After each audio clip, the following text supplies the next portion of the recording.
Welcome everyone to our next edition of Street Smart Product Manager Live. I'm your host Shardul, and today we're going to be talking about PRDs with our very special guest Alla Stolpnik, who I will introduce in just a second. If you go ahead, there's a chat button there.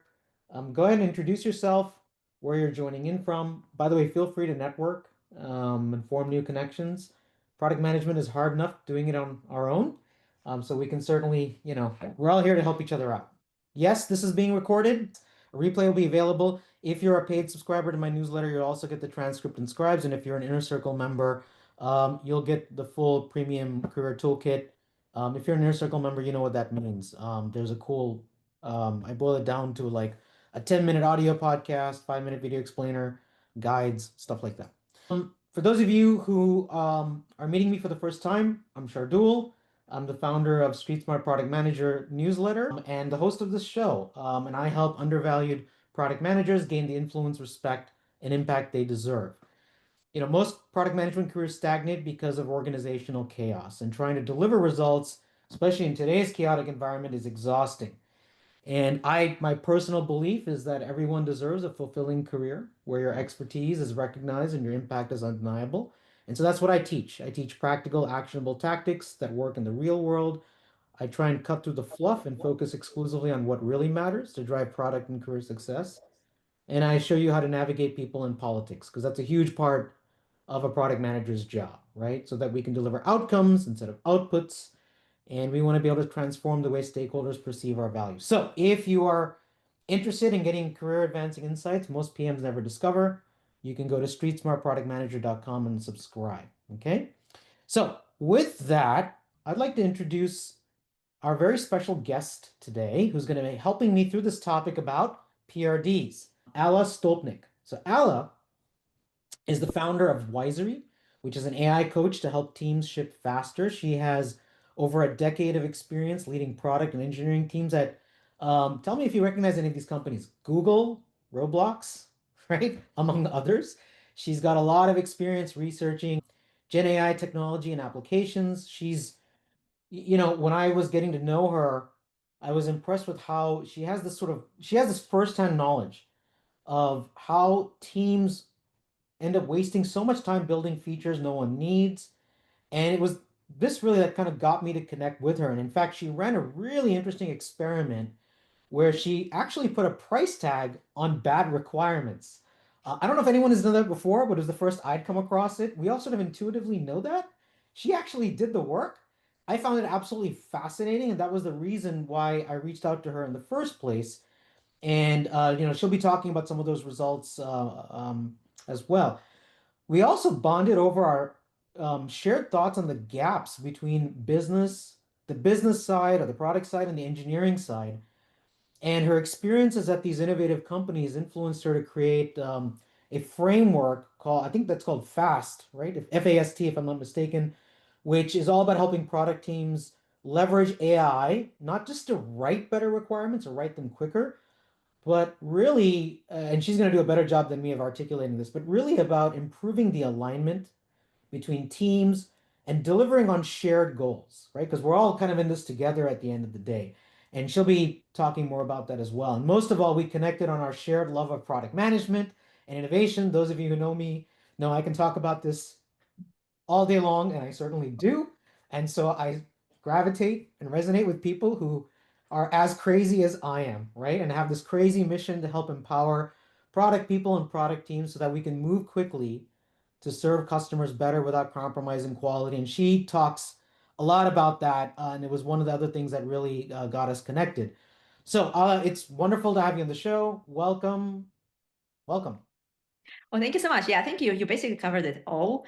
I think what is really interesting for me, so I'm coming from software engineering side of the organization. Like I led the engineering teams.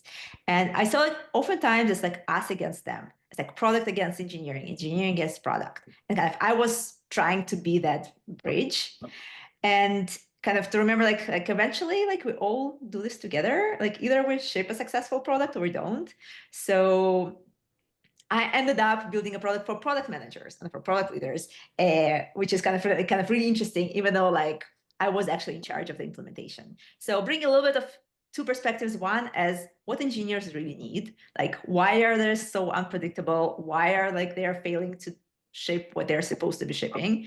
And the other one is the AI. So I've been building the AI products over the past 3 years.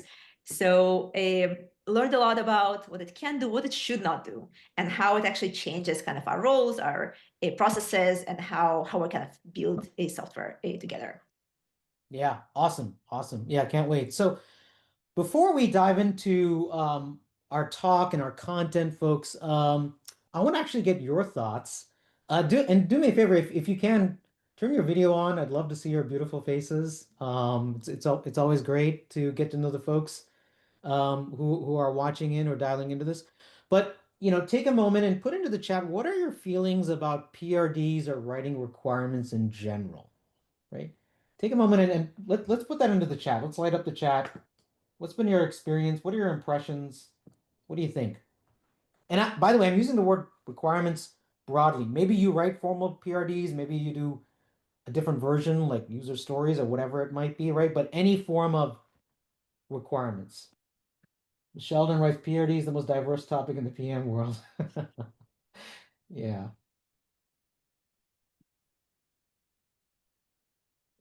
Arc, we don't write PRDs, just user stories and they get stale the moment you write them. Oh, interesting. I like that comment. What else? Yeah, it's a necessary evil to communicate what to build. Hey, Mike, good to see you. Painstaking. Oh man. Such strong words. Evil, painstaking, a great tool to synthesize how your vision translates to reality and not just a means to build user stories. Okay, so uh I'm sorry if I'm gonna butcher your name, but your last name was Wadwa. So that's a more positive Yes. perspective. That's a more positive perspective. PRDs can help facilitate discussions over the problem space, but often go unread, out of date quickly. Ah, we talked about that. Okay. Many times we feel that engineers aren't reading them. Yeah, okay. Cool. All right. So one more question. Have any of you used AI, maybe ChatGPT, maybe Claude, whatever, right? Maybe Gemini, Copilot. Have you used any kind of AI to write requirements? And briefly, quickly, what were the results? Did they help? Did they not help? Were they useful? Did anybody pay attention? Did anybody care? Did you care? Yes. Okay. Yeah. So a lot of folks have tried. AI is 95% correct, but the other 5% is spectacularly wrong, that it renders the entire thing useless. Oh, Yeah, that's we'll talk about that. that is a great comment, Ark. Great observation. Okay, cool, awesome. All right, so before I hand it over to Allah, I'm sure you guys have seen this, right? There have been you go on LinkedIn or go on any social media, there are these big bold declarations, right? PRDs are dead, right? Which, okay, but then again, I'll tell you, like from my perspective, uh, I've been hearing this song for over 20 or 25 years, right? Every time there's a new tool, Mike's laughing. Every time there's a new tool or something, when user stories came out, people said PRDs are dead, and here we are in 2025. Here's one that I found. It says, "Goodbye 10-page PRDs. Hello, modern AI era specs." So not quite dead, but apparently we're replacing with AI specs, whatever the heck that means. Here's another one. PRDs aren't dead. They're actually evolving. Okay, very interesting. Here's one that kind of just goes right for the jugular, right? Prototype or perish. PRDs are dead. This was a vibe coding article. Okay, so we got to just vibe code our way now to requirements. And then here's another one that I found. Hey guys, they're not dead. They're not evolving. See, it's a life cycle. PRDs are a life cycle. And of course, in product management, we love frameworks and processes, and the more number of boxes and steps, the better it is, right? And that's what this is. So that's really what it is. And so, by the way, I had a much more graphic picture than this one, by the way, but then I decided, you know what, I shouldn't share that. But like honestly, I find all this super confusing and silly. I don't know about you guys, but honestly, it's super distracting. These binary pronouncements aren't really helping anyone, right?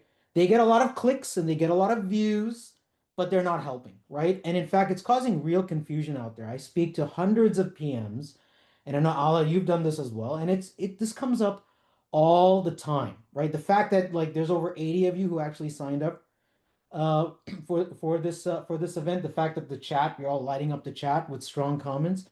I think those are strong testaments to the real harm that's being caused by all of this noise. So what I wanted to do is I kind of wanted to hit the reset button. And that's why I brought in Allah today.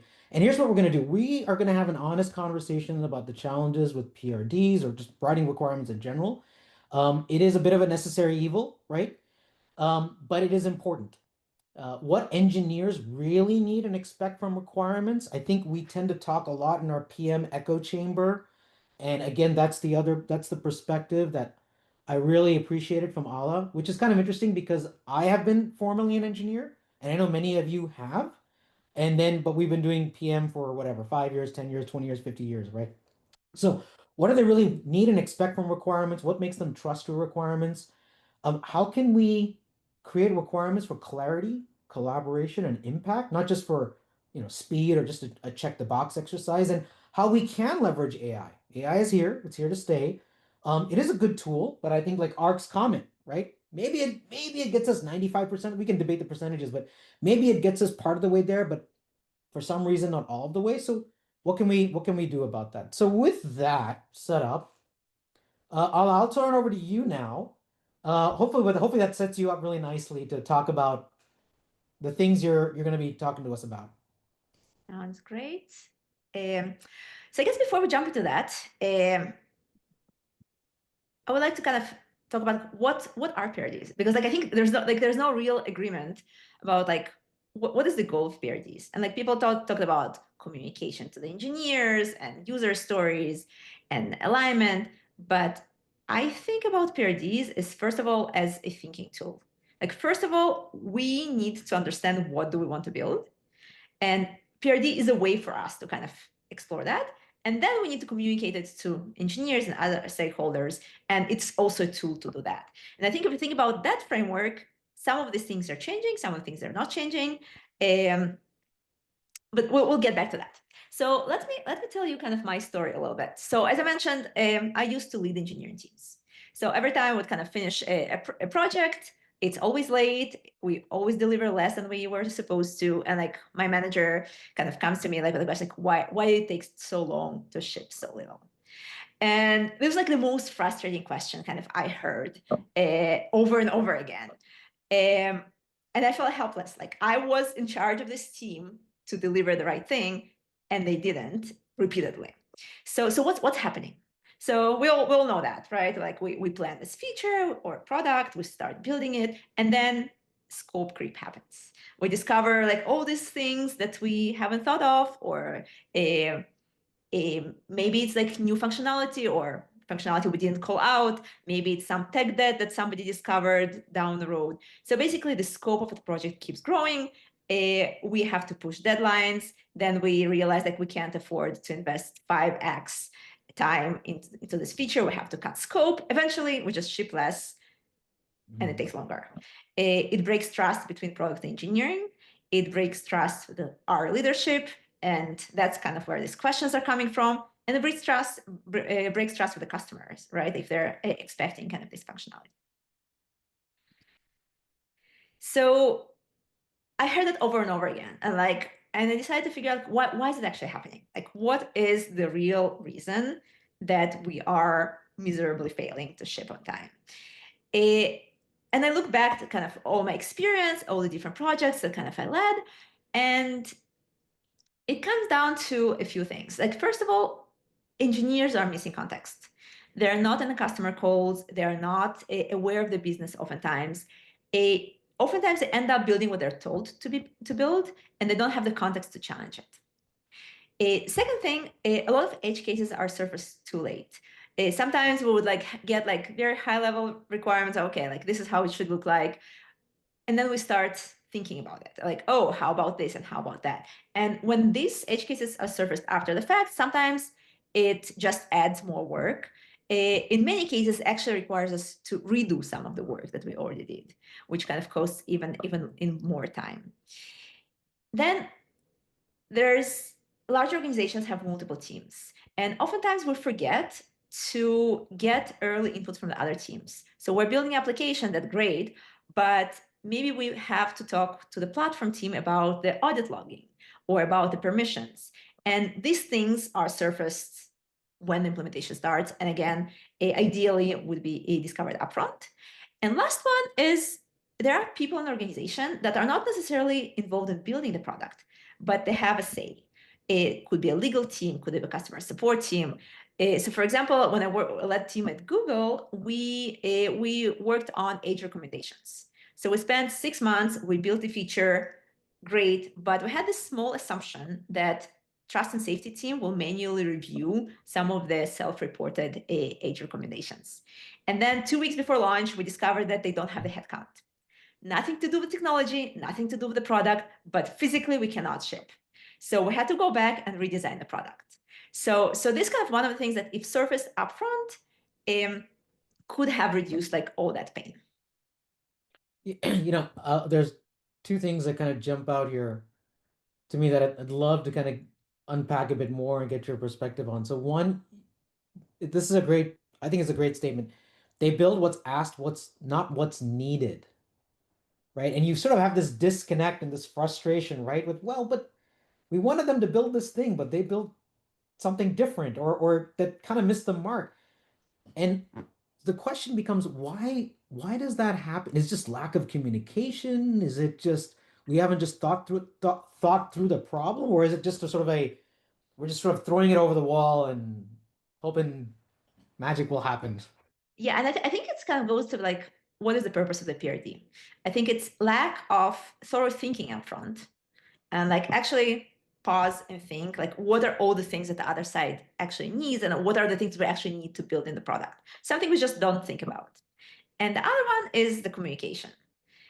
For example, if like how many times something that kind of comes up kind of during the implementation, the product manager would say like, oh, it's a bug, the product cannot function without it. The engineers was like, oh, it's a new requirement, it's a new feature. Like from their perspective, they didn't even realize that that will be ever needed. So I think it's both. I think it's thinking about these things upfront and making sure that kind of that context is actually conveyed to everybody who needs to know about it. Yeah, and how much context is really required or expected, right? And so as an example, I've worked with engineering teams where they want to understand the entire business plan. Like, what are our business goals? What's the market we're going after? Why this market? How are we gonna, even things like they'll ask me, they'll be a bit curious about how are we gonna market and sell the thing? How does the pricing work, right? None of which they have to build on, right? But they want, and I've worked with other engineering teams where there's like, that's too much detail. Like, as long as I get the big picture of, hey, customers want this and why, and and maybe we have a metric goal or a business goal behind that. I'm good. And now just I want to get to like what is it we're looking to build here, right? Like Totally. how And do then maybe you there's a third one as well that yeah. want to be told like every single small tiny detail of what they need to build. And I think that's kind of where also like the confusion about PRDs comes from. There's no one definition of PRD. Different teams just need different things. If it's an offshore team that doesn't have a context about the business and about the customers, they need much more details and need much more granularity. If it's a small startup where everybody is like super involved in the business side, they need much higher and kind of business level context. So I think it's knowing the team, it's knowing the organization, and figuring out that relationship. Yeah, and there's the other point here is you talked about think late edge cases, right? Thinking through the critical scenarios. And so here's the challenge is that, and I face this as well. Sometimes despite our best effort, we may not be able to ahead of time think through or identify all of those. We sort of find out after the fact. Now, the worst is, of course, especially when somebody from above comes and says, "Why didn't you think of this before?" And it's like, well, I mean, like, and at the same time, right? Now, maybe partly that could be solved by, hey, if we had more time, right? Certainly with time, money, and whatever, we can think of all kinds of things, right? So sometimes we just may not be able to think of them, but other times maybe we just needed more time. But then we kind of face this pressure of like, what you made this comment earlier. Why is it taking so long? Why can't we just start coding? Why can't we code? Why aren't we coding today? And Right? why do we need all these meetings, right? Well, And how like all much these more discovery documents. do you need? Right? Yeah. So I think so that's kind of brings me to kind of the next slide Yeah. is, so what do we do about it? It is hard, if not impossible, to think about all the things. But what can we do? So that was kind of asking myself, like, how can I set my team up to success? And that's how I came up with this FAST framework, is basically asking the questions.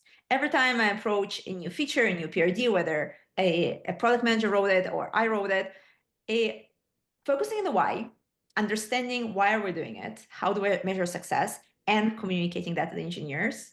Anticipating the edge cases. And again, the granularity is going to depend on the type of the organization, type of the team, but we should think about like the full scope of what we're trying to build.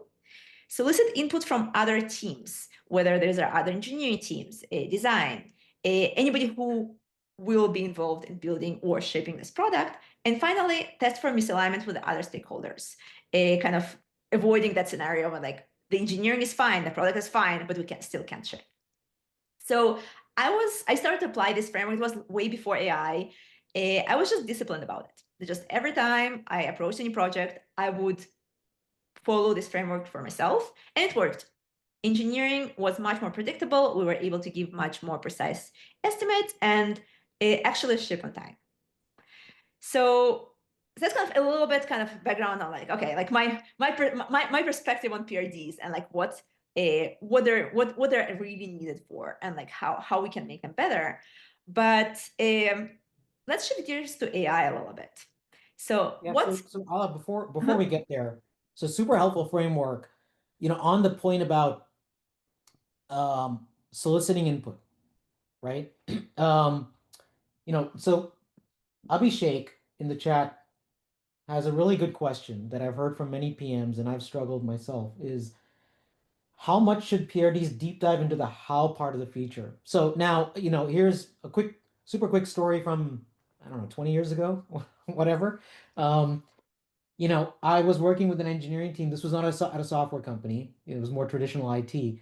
And they were expecting me to go all the way down to like functional and tech requirements, and which I ended up doing, which was a mistake. And then I had to sort of unlearn or relearn the fact that, okay, I can't be going down to defining like the system architecture or exactly that's where I need, whether it's a, I don't know, business systems analyst or engineering lead or there's somebody on the engineering side who needs to translate that. What I really need to be able to do is articulate the why, as you correctly called out, and of course the what, which gets into the scenarios and edge cases. How, so I guess the question is, how do you straddle that line and especially work with engineering teams that, let's say, maybe let's just call them less mature perhaps or less sophisticated, right? And so there's a bit of like almost sort of, you don't want to lecture them, you want to collaborate, but at the same time you got to educate them and be like, listen, I'm not the one to give you the deep dive how the tech spec part of it, for lack of a better term. Right? What's been your experience with that?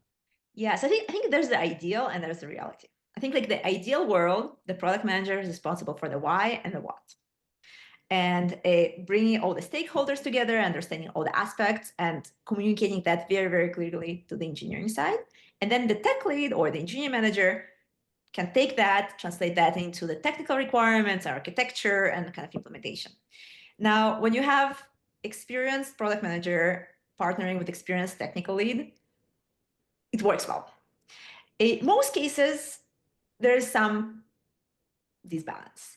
Either one side doesn't exist, or one side is more junior, and then the other side has to kind of take on whatever they can. So in some cases, I've seen cases where there's like an offshore team with like less experienced engineering manager, but the product manager is very technical, and the product manager will take that responsibility of like really diving into like the technical requirements, and that worked.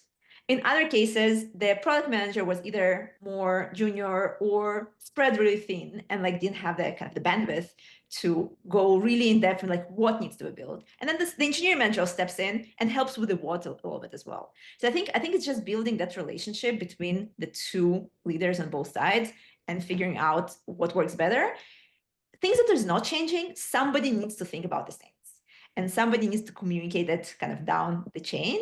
Is just where the line is. I think it's like depends on the team and the company and the personalities involved a lot. Yeah. So context is king. Culture is obviously important. And I think the other point, really important point you made is this is where product and engineering leaders need to step up and get involved, not in terms of how to write the requirements, but that shared agreement that, okay, hey, here's the approach. And I've done that when I was director of PM once at one company, and I had to work through with my engineering counterpart an agreement on, okay, look, we understand that you are the ultimate consumer, your team is the ultimate consumer of the requirements, but if my PMs are spending all day long refining requirements down to like the technical level, they're not doing the important job of like talking to customers and go to market and all of that. So how can we strike that balance? So that's, I think, is a great segue to the AI topic you wanted to get into. So let's do that. Um, yeah, and on the previous one, we can also maybe come back to that later. Is how does the consumer change when we have AI on the other side? But Mm. that could also be like totally separate conversation. So let's Mhm. talk about like how AI affects the PRDs. So I saw like many of you have tried AI for like writing requirements and kind of with experience of 95% is maybe very good and get there really fast, but like the last bit is the most important one and the hardest one. So when you wrote your first PRD with AI, you probably gave it like a few bullet points and it returned like 10 paragraphs of text. Now, you shouldn't trust it. You were like very thorough. You reviewed it because you know that like in these 10 paragraphs, there's a lot of assumptions, like a lot of decisions that AI made. So the first time you did it, you're like a very thorough, you invested a lot of time and you made it right. Like this is your PRD, you're proud of it. Now, the next time you're doing a PRD, like you have 3 projects behind already, you have like some a customer emergency to deal with, you need to ship this PRD yesterday, you're rushing. So you're going to be less thorough, even though you want to do the right thing, and you know how to do the right thing in theory. In theory, now imagine that you are a junior PM, or you have a junior PM in your team that doesn't have the experience to know what can possibly go wrong, and sees this output from the chat GPT or like Claude. It has arguments, it has some explanations that make sense. So junior people don't even know what things to look out for, and kind of as a result, I don't know if you read this HBR article about a work slop, like new term. Yes. That's what we end up creating when we just rely on AI to write our PRDs, even if we're trying to do the right thing and review them. Yeah. I love the headline here. Um, and I think I see Tom is on. Tom always calls me out on my hot take. So maybe Tom, you can tell me if this is a hot take. But essentially, like the translation to me is, folks, don't stop using your brain. All right. Like And it's easier to say than to do. Like yeah, I yeah, catch but I mean myself relying it on ChatGPT too much. yeah, but it's true, right? I mean, that's kind of what it is that look, I mean, sure, use AI for that 80 or 95% or whatever, but it doesn't absolve you of the responsibility of using your brain to make sure that you have identified the right set of use cases. You've gone through the scenarios, those edge cases, all that sort of stuff to provide the right business and customer context. At the end of the day, that is what product management is responsible for, right? We have to provide the right business and customer context, regardless of what AI is or isn't helping us do. So I think that's a great point. Next slide. Yeah. Yep. Okay, cool. So intuitively we know we need to use our brains, we need to create better PRDs, but what does it actually what does it actually cost, and like what is actually value of better PRDs? So like I heard that question like many times, but like how much am I actually saving by having a better PRD, or how much I'm wasting by having a bad PRD? So I basically went out and ran this experiment. I brought together a group of PMs, gave them a few features to spec out. So some used ChatGPT, some used Claude, and some used a AI framework that encodes this fast framework that kind of I used to be using, and actually uses AI to ask the questions and kind of to challenge the thinking. And then we had like a bunch of PRDs, and then I wanted to evaluate like why is one better than another. So what I did, I took AI again and I simulated the implementation. Like ideally, I would go to 2 engineering teams and ask them to implement that. That's not going to happen ever. But I used AI to simulate the implementation. And I was able to say that for this PRD, there was 82% of work was discovered after the implementation would have started. And for the other PRD, it was only 8%. So basically, I was able to say how much extra work bad PRDs are creating and translate that into salaries and cost for like a typical engineering team. So basically, a typical engineering team is wasting $1.7 million on bad PRDs if they have bad PRDs. So that was like really interesting kind of to see the actual kind of numbers around like intuition of like, okay, better PRDs save engineering time. It's not just saving time for the product manager of like back and forth, like meetings and stuff. It actually saves a lot of the most expensive resource in the company. Yeah. I mean, it's I don't know. I don't know how you feel, folks, but the numbers seem pretty darn stark to me. You know, that's a that is a huge economic cost for late discovered work.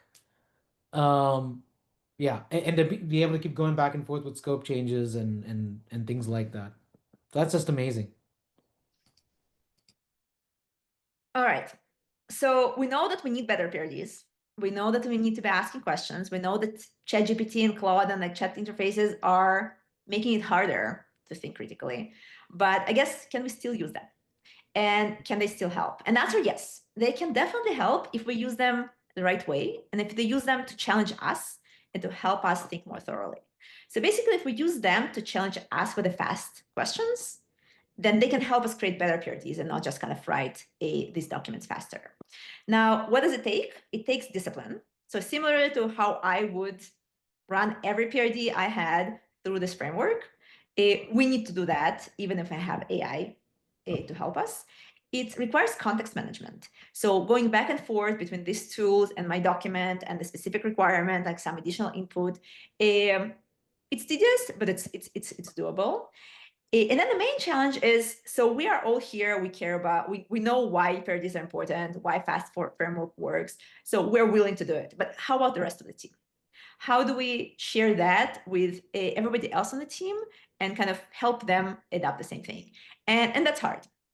And that's kind of exactly why I built Wisary, the product I built, to basically encode this fast framework and to basically make it easy. So if you can kind of jump to the next slide.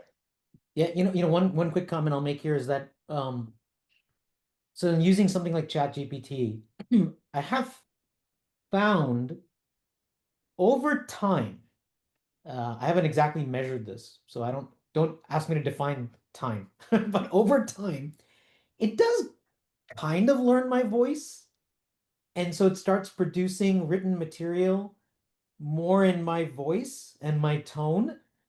But at the same time, like to use I think Arc's original numbers, right? Maybe it helps me go from the 95 to 96%, right? I would At actually best. say that the fact that it uses your voice is even more dangerous because it's easier to believe. It's like, oh yeah, that's something I would say. But is Great it point. actually the right content? Yeah.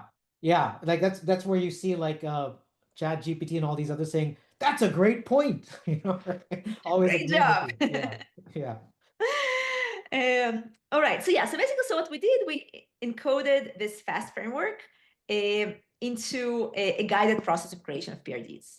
So basically, using AI not just to create a draft, but to encourage us to think to prompt us with questions. And this is something that we can share with anybody on the team that didn't join this workshop and didn't kind of get like the deep understanding of why and how they can apply the framework. So with this, can I share my screen? Oh, you know what? Yeah. So I think what so hold on a second. Let me first stop sharing mine. And then so Allah is gonna kind of show us how just a quick demo of Wisary, just to show you guys how you can use AI, right? For well, for better requirements, basically. Yeah, so basically kind of we all know how chat interfaces look like and kind of have an idea of like how we can use that. So this is like a different way to leverage AI to actually kind of help us think more thoroughly. All right, can you see my screen? Yes. Okay, amazing. All right, so this is Wisary, and I'll kind of jump straight into that. I did cheat a little bit, so I prepared like a one-pager for like this new feature that we're building. So let's say we have a one-pager for like this referral program that we want to add to our restaurant ordering app. And now we're going to jump into creating a PRD for that. So I'll say use the context from this one-pager, so I don't need to kind of type in all the context again. So there are a few templates that come out of the box. If I have time to talk about like vibe coding workflows a little bit and how PRDs fit into that. So That one would of the use definitely be cases of useful. yeah, one of the use cases of future of PRDs is like what do vibe coding Mhm. tools need? And we talked about like what human teams need, which is very different needs from different teams, but like what do AI tools need to be successful? But let's go with kind of the most basic one, just lightweight template. I already provide context about the problem we're solving and kind of some business goals in the one pager, so I don't need to repeat it here. So we'll jump straight into kind of the AI assistance. So basically, Wiser will walk me through this short document, starting with project goals, then moving to functional requirements, non-functional requirements. And you'll see here that AI is doing two things. One, it drafts, it then learns what it already knows, analyzes all the context, and drafts something. We all know this something is not perfect, not final. We need to work on it. But then it also helps us to work on it and kind of identifies what does it don't know and what is the context that instead of AI hallucinating, we should provide. So in this case, it came back with a question, some goals in your draft referred to methods or solutions. Could you rephrase these goals to focus on the desired outcomes? Like how do we focus on outcomes?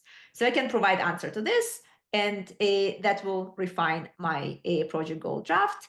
Or I can ask for other questions. Like let's say maybe like this is not the question kind of I currently want to answer, or maybe I did answer it. So AI can come up with more questions. So like it's going to dive deeper and deeper into like to help me really make this draft mine and make sure like I'm actually behind this project goals. So for example, which ones are aligned with the core problem statement or business objectives, and which one are less relevant. So I don't know, like 25% increase in new signups is like the most important.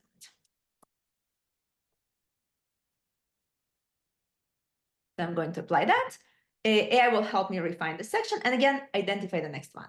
So it's going to kind of help me think about all the things that otherwise I might have forgotten. So a new question came up, and once I'm ready, I'll move to the next section. So if you think about like this was like AI magic will take a few moments, but if we go back to the FAST framework, so the first one was focus on the why. So like the project goals section and having AI asking me the questions to help me really dive into why we're doing it. Then the next one is anticipate the edge cases. So we'll see the functional requirements section. AI will identify missing edge cases and missing requirements, and will ask for my input so it can help me draft those missing ones. Solicit input. So some of these questions I may not have answers for, but it will trigger me to like, oh, actually, you know what? I need to go and talk to my marketing team. Or you know what? I don't understand enough about our audit logging. and I need to go and get some information from like the platform Yeah. engineering team. So kind of it will help me identify what I don't know, and will help me kind of get that information from the stakeholders. And the last part of a fast framework is a test for misalignment is once I already have this requirement document, I'll be able to generate FAQs or executive summary that I can share with other stakeholders. So I don't expect my legal team to read my requirement document, but I can extract questions that they would care about, and I can only share that with them and kind of gather their input based on that. So So yeah, I was just gonna say, so like, I mean, this is really, I think, instructive because, kind of my emerging view on the use of AI for just requirements, for example, right? And I think that's kind of what you're showing here is number one, it's not about just writing the thing for us, right? It's not a check the box exercise, and it's not necessarily about getting the work done faster, although it can help with that. But what it's really about is it's useful, and I think that's what you're demonstrating here. AI is useful when it's doing things like giving us a running start, helping be a thought partner. So I like the pressure testing. Hey, just do a quick double click on this particular requirement. Does it really align with this goal, or is like what's the most important thing? And I think that part about what you just talked about, the collaboration piece, because that's true. Like I may need to gut check something with legal, or I may need legal input. Like I can't think of all the legal questions. But yeah, if I send them, I don't know, whatever, a 10-page, 20-page document, they may or may not read. But if I can extract out the relevant points and then get them to provide the input, that's much more meaningful. And first of all, it helps get the work done faster because it's much more meaningful and contextual for them. And similarly for maybe marketing, for, and all the different groups and stakeholders I may need to work with. So I think like that's where, and I think that's what you're basically showing here, is that's where AI really becomes helpful than being a simple, like, kind of dumb writing tool, right? exactly. I think like going back to like the goal of PRDs, like it's Yeah. first of all to help us think. So we're focusing on that first of all. And once we thought about all the things and we gather all the context, sure, we can share it with everybody else. So that's kind of focusing on like that thinking part.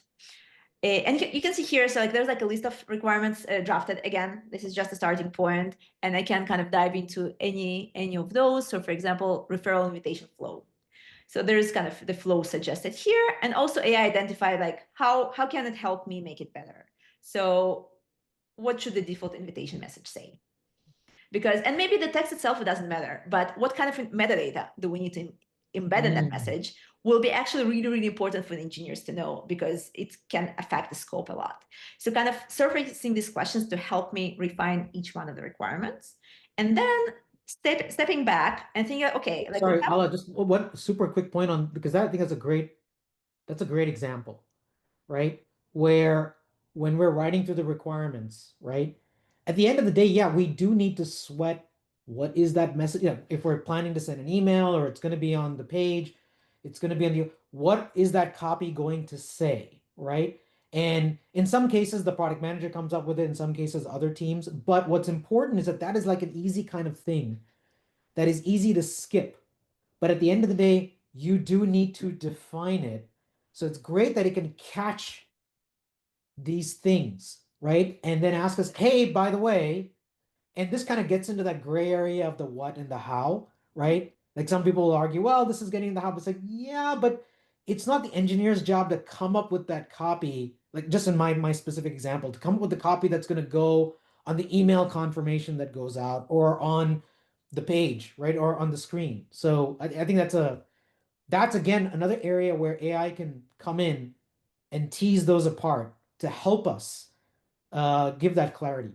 Exactly, to help understand like what will actually take to build it, Yeah. whether it's like something we need to do, something engineers need to do, or like somebody else. Absolutely. And then again, and then it can also identify what we're missing, kind of on the higher level. Like for example, okay, we have these requirements, cool, but do we need to support localization?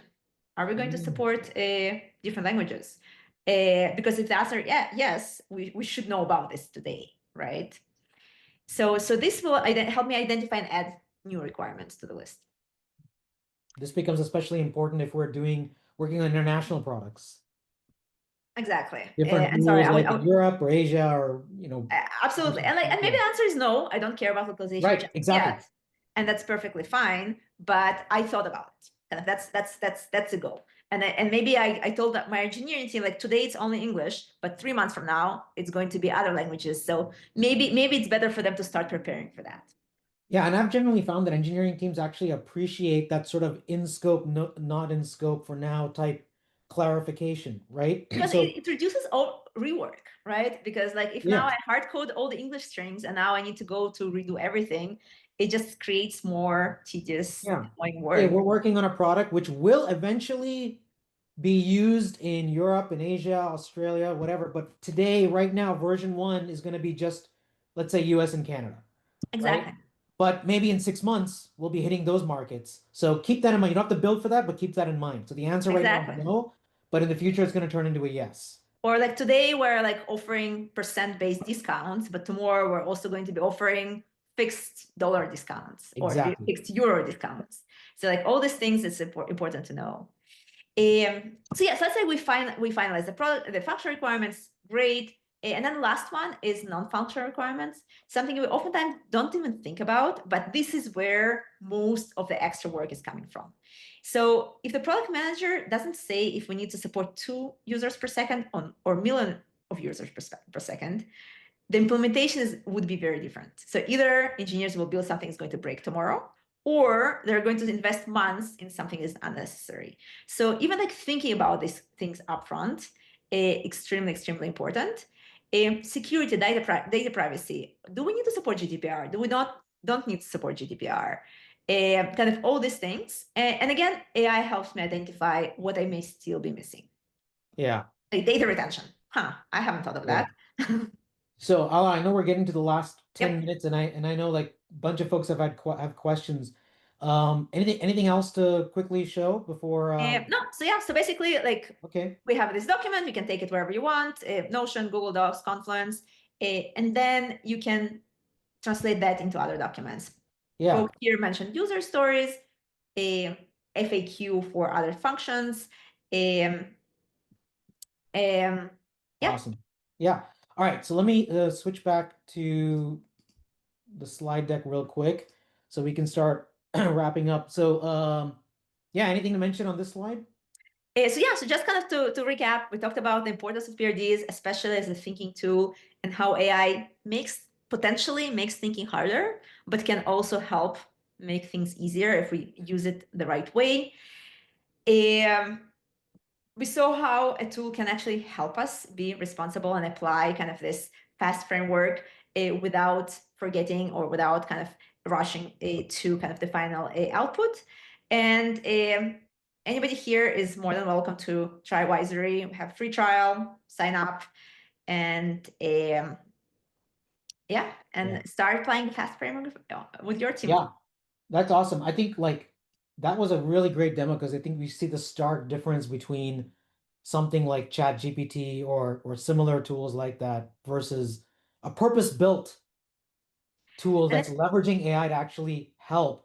And folks, just so you know, Allah also has a very generous offer for my subscribers. If you're a free subscriber, you can get 50% off for the first 3 months of your Wisary subscription. And if you're a paid subscriber, you can get 80% off for the first 3 months of your Wisary subscription. So those are pretty amazing deals. There's a special promo code that you're going to need to use, which I will email you with the replay. Okay, so if you're not a subscriber and you want to take advantage, you can go to streetsmartproductmanager.com. There's a free subscription. I have a paid subscription. You get deep dive tactics every Saturday, executive level thinking. You also get the full recordings, transcript, and guides and all that stuff that come with these events. There's a free monthly Q&A with me. Or you can join the Inner Circle membership. I know there's a couple of you on who are part of that. That's basically, think of it as like an executive level career development. You get a lot more templates and frameworks. We have our bi-monthly roundtable and group coaching, and you also get more discounts and free tickets. So, and like I mentioned, you get some benefits with Wisary. So go check it out. You can try her trial that she has, and then if you sign up, I'll send you the code. If you're a free subscriber, you get 50% off, and if you're a paid subscriber, Inner Circle membership level, you get 80% off for the first 3 months. So pretty good. And as you guys, some of you are regulars here, I appreciate that.